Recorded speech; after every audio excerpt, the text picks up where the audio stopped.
Hello, my crew.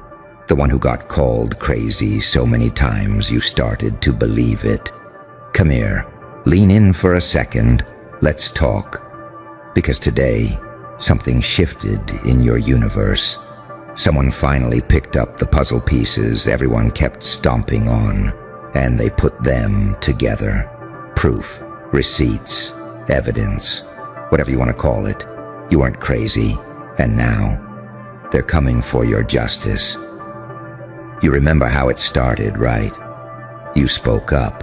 You said something's wrong here. And what did they do? They laughed. They rolled their eyes. They said you were overreacting, too sensitive, dramatic. They slapped labels on your forehead like name tags. Paranoid, unstable, bitter. You were the only one in the room smelling smoke, while everyone else insisted, no fire here, you're just imagining it. You said they're lying. They said, you're confused. You said, this is abuse. They said, you're making it up. You said, I saw what happened. They said, you need help. And little by little, that's the part that really hurts, isn't it? You started to wonder, wait, am I crazy? You replayed every conversation at 3 a.m. You stared at the ceiling, rewriting history in your head, trying to figure out where you went wrong. You wrote paragraphs you never sent. You typed, deleted, typed again. You cried in bathrooms so nobody would see. You practiced being chill, being less much, being smaller, just to survive another day around people who built their comfort on top of your doubt. They were building a whole mansion on your silence. And here's the sick part. They didn't just ignore you. They performed innocence. They put on that I care about you face. They told others, I'm really worried about them. They're not okay mentally. They spun this little narrative where they're the hero who tried their best, and you're the ungrateful, unstable villain. Gaslighting. That word doesn't even feel big enough for what they did to you. They didn't just mess with your mind. They tried to rewrite your entire reality. And you sat there, questioning your own memory like it was a glitchy video you couldn't fully trust. But here's where it gets interesting. Because while they were running around, smiling in public and stabbing in private, someone else was watching. Someone else was paying attention to the things everyone dismissed. Someone else took screenshots, saved voice notes, remembered dates, details, timelines. Someone noticed the way their stories never lined up. The way they slipped up when they thought nobody was paying attention. The way your version stayed consistent, even when you were shaking, even when you were exhausted, even when you had every reason to just shut up and move on. And that person, yeah, that someone, they finally said, no, they're not crazy. I can prove it. You know what that moment is? That's your reality snapping back into place. All those times you stared at yourself in the mirror asking, maybe I really am the problem. All those breakdowns you had in secret, so you'd still seem functional in front of everyone else. That moment just walked in the room like, nope, you were right. They were wrong. And that hits deep, doesn't it? Because you didn't just lose arguments. You lost years of self-trust. You lost friendships that chose the easy story over the true one. You lost sleep, appetite, confidence. Maybe you even lost pieces of your career, your family, your sanity. You swallowed so much disrespect just to keep the peace that it started to taste normal. Let me ask you something ugly. How many times did you apologize for things that weren't your fault? How many times did you text, I'm sorry if I misunderstood, when deep down you knew you didn't misunderstand a damn thing? How many times did you walk away from a conversation thinking, why does it always end with me feeling like the villain? You bent yourself into origami just to fit inside their version of events. You made your truth smaller, softer, quieter, so you wouldn't cause drama. But here's the punchline. They were the ones writing the script. You were just trying to survive inside it. And now the script is cracked wide open. There's video, there's audio, there are messages, there's documentation, there are witnesses, there's a timeline that only makes sense if you were right from the start. You know what that means? That crazy label. It was never yours to carry. They stapled it onto you because that was easier than looking in the mirror. So listen to me, because this part is important. You weren't crazy. You were early. You saw the problem before everyone else wanted to admit it existed. You saw the cracks in their halo. You saw the monster behind their smile. You weren't unstable. You were awake.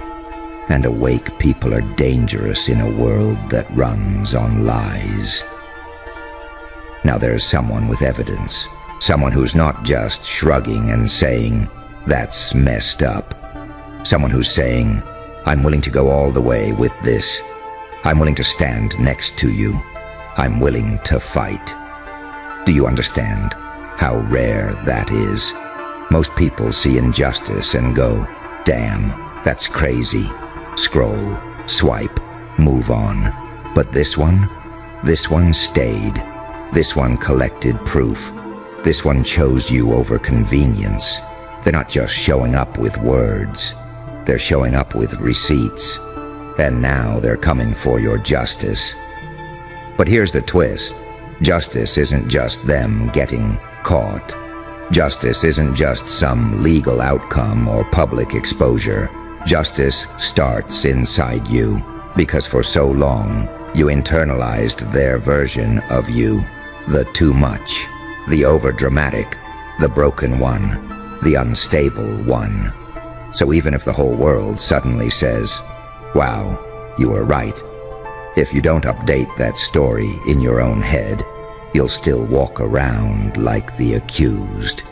But you're not on trial anymore. You're the witness. You're the survivor. You're the one who made it through the psychological war zone and still remembers what actually happened. You're not the villain in this narrative. You're the glitch in their script that refused to be edited out. Let's talk about that rage boiling in your chest, though, because I know it's there. The part of you that thinks, greater than if this proof existed all along. Greater than why did I have to go through all that alone? Where was this person when you cried yourself to sleep? Where was this evidence when you were getting side-eyed and whispered about? Where was justice when your name was getting dragged while theirs stayed clean? It's okay to feel angry about that. That's not you being negative. That's your nervous system finally realizing I wasn't the broken one. Something was done to me. You have every right to be furious, but don't let that fury eat you from the inside. Aim it, point it, use it.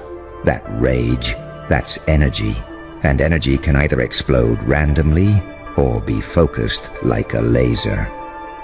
This is where the Joker part comes in, yeah. Because the world expects you to just take the apology, take the oh wow you were right, and calmly move on like nothing happened. Smile. Be gracious. Be the bigger person. Shake hands. Accept the half-hearted "we didn't know" from people who never bothered to ask. But you're not going back to playing that polite little role. You're not going back into the box they buried you in. You're not interested in being the quiet, tidy version of yourself who doesn't make anyone uncomfortable. You've seen too much to go back to small. You know what happens when proof finally lands on the table? all their little stories start to fall apart. The lies don't line up. The masks crack. The fake concern, the fake innocence, the fake confusion. It all starts to look ridiculous under the light of evidence. Suddenly the people who called you crazy are stumbling over their own words. Suddenly the ones who said, "That doesn't sound like them," are watching a video of exactly them doing exactly what you described. Suddenly the "let's not jump to conclusions" crowd is face to face with conclusions they can't escape. And you're standing there like, "This is what I was screaming about while you told me to calm down." But here's the real power move. You don't use this moment to prove you're normal. You don't use this moment to beg to be accepted back into their little circle. You don't use this moment to say, "See, I'm not crazy. Please like me again." No. This is where you evolve past caring whether they like you at all. You don't need their approval anymore. You don't need their validation anymore. You don't need their, "Wow, I misjudged you" confession to sleep at night. You've got something better now. Your own mind back. Justice isn't just them being exposed.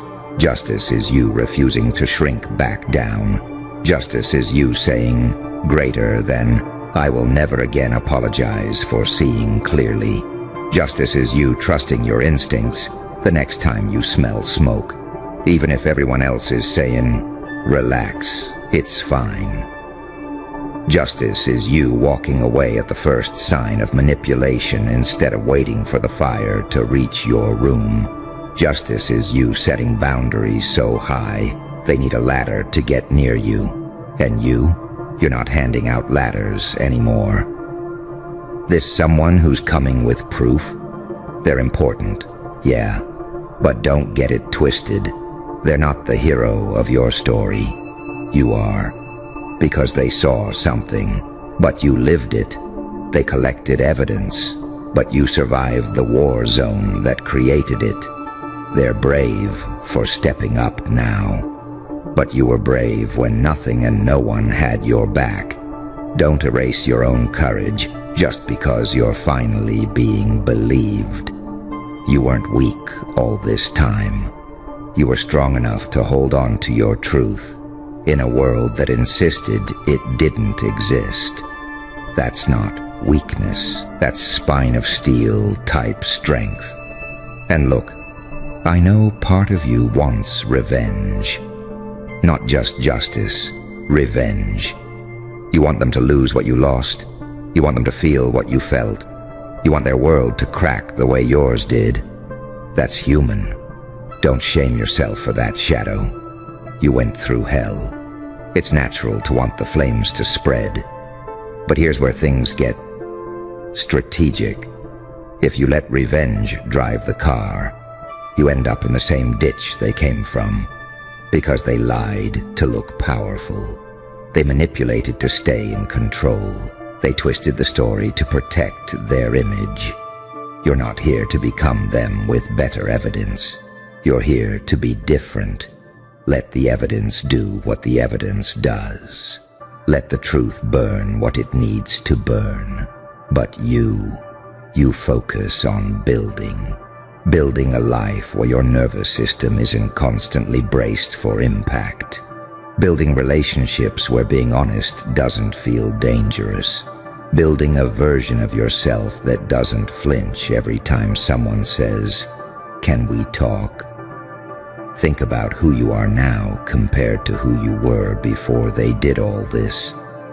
Back then, you still thought everyone had good intentions. You gave benefit of the doubt like candy. You ignored red flags because you didn't want to be negative. Now, you read energy. You catch patterns. You notice contradictions. You hear what people don't say. You're not naive anymore. And yeah, that hurts. But it also protects you. You're sharper. You're wiser. You're less easily fooled. That's part of your justice, too. you're harder to break now. So this is what I want you to do with this moment. When you hear, "We have proof," when you see the screenshots, the recordings, the files, I want you to let something inside you unclench. You've been holding your breath for years. You've been living in defensive mode, constantly asking, "Am I overreacting? Am I making this up? Is it really that bad?" Let this moment answer that. You are not imagining it. You are not exaggerating. You are not unstable. You are outnumbered. You are outvoted. You are outtalked. You are outperformed by people who lie better than you pretend. That's all.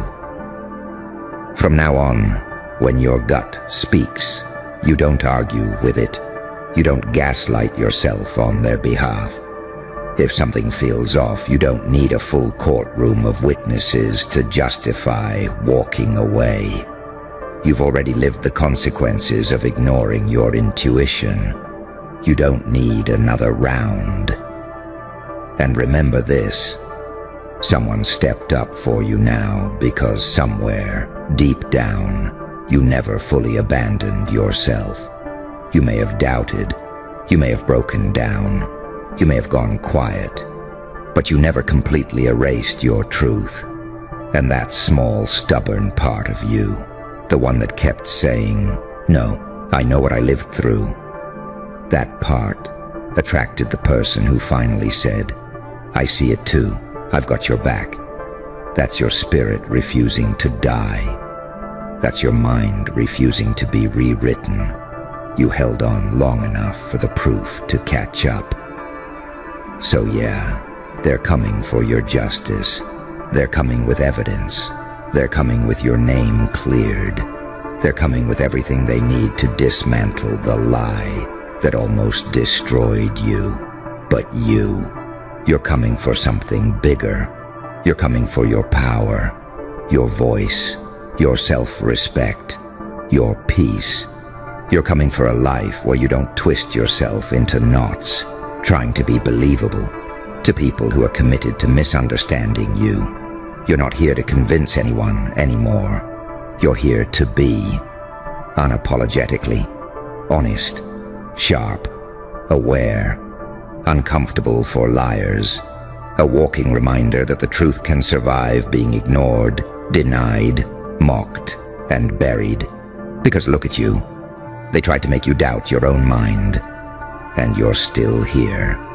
You're still here. And that alone ruins their whole script. You were supposed to fold. You were supposed to shut up, disappear, maybe even self-destruct a little. You were supposed to turn on yourself so hard that they never had to face what they did. Instead, you're sitting here, listening, breathing, with your mind slowly clicking back into place. That scares them more than any screenshot on Earth. Because think about it for a second. They didn't just attack your story. They tried to assassinate your sense of reality. And a person who gets their reality back, they don't go back to regular programming. You walked through psychological warfare with nothing but your gut and sheer stubbornness, and somehow you still came out with a pulse and a memory. That alone already makes you different from the version of you they thought they were breaking. You know those people who say, "It wasn't that deep." Yeah, it was that deep. It was deep when you started doubting your own memory. It was deep when you stared at a text thread and thought, "Did I imagine the tone?" It was deep when you felt insane for reacting to something that was actually insane. It was deep when your body flinched before your brain could explain why. Every time they brushed off what hurt you, a part of you learned, "My pain doesn't matter." Every time they twisted what happened, a part of you learned, "My perception can't be trusted." Every time they acted like you were extra, a part of you learned, "Maybe I'm broken." You didn't just lose trust in them, You lost trust in yourself. And that's the part that hits hardest when the evidence finally shows up. Because when someone comes in with proof, saying, "You were right," you're not just thinking, "Wow, they were lying." You're thinking, "I've been carrying their lie inside my head for years." That's why your hands shake. That's why your chest feels weirdly tight and hollow at the same time. That's why a part of you wants to cry and laugh and scream all at once. Your nervous system is trying to reboot after being gaslit into blue screening. You were running corrupted software the whole time. Their voice, disguised as your inner critic. You're dramatic. You're unstable. You're the problem. It talked in your voice, but it wasn't yours. And as soon as proof shows up, there's this tiny electric moment where it glitches. That voice stutters. It goes, "Wait, what if I'm not the problem?" That's the moment I'm interested in, because that's the doorway. You know what really messes them up? Not the evidence itself, not the messages, not the recordings. It's you, refusing to collapse when their mask finally slips. They expect you to be either completely destroyed and useless or bloodthirsty and reckless. Both of those make you easy to dismiss. If you're a wreck, they point and say, "See? Unstable." If you're wild with revenge energy, they say, "See? Dangerous." You being clear, grounded, calm in a dark, unsettling way, that terrifies them. There's a kind of quiet that's scarier than shouting. You're stepping into that. You're not deranged. You're not foaming at the mouth. You're just done playing dumb for their comfort. It's that energy of greater than "I see everything now," greater than "I remember everything," greater than "and I'm not gaslighting myself about it anymore." That's Joker energy right there. Not the cartoon chaos, the unnerving clarity, the part of you that looks at the whole situation and goes, "Oh, the game was rigged from the beginning." All those times they forgot what they said. All those "I never said that" moments. All those "you're twisting my words" accusations. You weren't crazy. You were talking to someone who edits reality mid-sentence. And you kept trying to have a logical conversation inside their funhouse mirror. Every time you said, "Look, this hurt me," they didn't address the hurt. They attacked your ability to feel hurt. You were playing chess. They flipped the board and blamed you for the mess on the floor. Now the receipts are sitting there like, "Actually, here's the board. Here's every move. Here's the exact moment they lied." You know what that does? That gives you back context. You stop wondering if you overreacted. You stop digging through your own memories like a crime scene. You stop asking, "Was I too harsh?" and start asking, "How did they manage to sleep at night?" And something inside you straightens its back. You start seeing your old self with different eyes. That version of you that kept speaking up. You used to cringe thinking about them. You used to think, "Why couldn't I just stay quiet?" Look again. They weren't embarrassing. They were brave. They were outnumbered, shaking, not fully believing themselves anymore. And they still said, "This isn't right." That's not crazy. That's courage. The world loves calling people crazy when they don't fold correctly. You didn't collapse on cue. You didn't break in a way that made anyone else comfortable. You got loud at the wrong time. You cried in the wrong room. You told the truth to the wrong person. You messed up the vibe. They weren't trying to protect truth. They were trying to protect comfort. Your voice was bad for business. Apologies are expensive. Accountability is expensive. Admitting you were wrong costs ego, status, control. Easier to shove you into the unstable box and move on. And yet, here you are, with proof landing like a hammer on the glass. Kind of funny, right? They gambled everything on you never being believed. And the universe handed someone the exact receipts they never wanted to exist. There's another layer to this that eats at you. The people who watched and stayed quiet. Not the main villain, the side characters. The ones who saw things, heard things, felt in their gut that something was off. But they chose silence over discomfort. You begged them with your eyes. You hinted. You vented in half sentences. You dropped little pieces of the truth to see if anyone would catch them. They shrugged. They changed the subject. They said, "Yeah, that sounds rough," and went back to their life. And you felt abandoned by people who technically didn't do anything. That didn't do anything is exactly the problem. Silence is never neutral. It always tips the scale toward whoever has the most power. You were screaming underwater while they stood poolside saying, "I don't really want to pick sides." And now evidence is here, and suddenly people want to act shocked. Wow, I had no idea. It didn't seem that serious. If I'd known it was that bad. You did know.